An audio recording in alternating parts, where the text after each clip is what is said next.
изпишках душата ми кърви. Нямаш ли очи, как сега ми тежи? Къде си ти, за мен забрави ли? Рано в неделя на празник камбаните бият. Всички на черква отиват на Бога да се помолят. А аз със сълзи на очи отивам да го попитам: с какво заслужих да ми тежи? С какво заслужих да ме боли? Господи, като погледна живота си, все едно гледам стъпки в пясъка. До моите стъпки Твоите виждам. Двойни следи сме оставили до сега. Но защо? Но защо само едни стъпки в пясъка виждам в моите най-трудни дни? С какво те разсърдих, Господи? Къде съм сгрешила? Защо ме наказваш, кажи?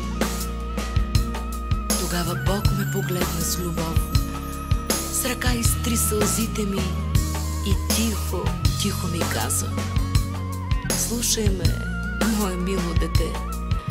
С теб съм всеки миг, всеки час, всеки ден. Обичам те и закрилям те, дори когато не вярваш в мен.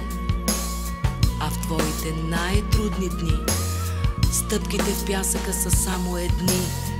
Не защото не съм до теб, не защото наказвам те, а защото със свито от болка сърце през трудното, мило дете, аз те нося винаги на ръце.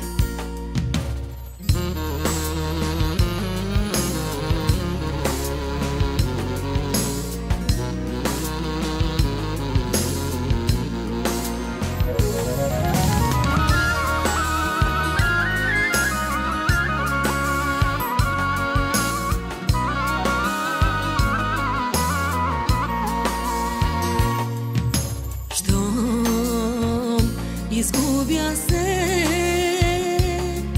и край мен света срива се. Щом не виждам път, а от път нозете ми кървят. Не ме е страх, знам добре си ти.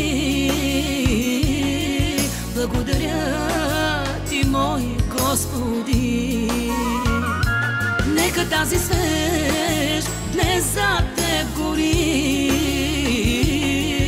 Благодаря ти, мой Господи. Благодаря ти, мой Господи.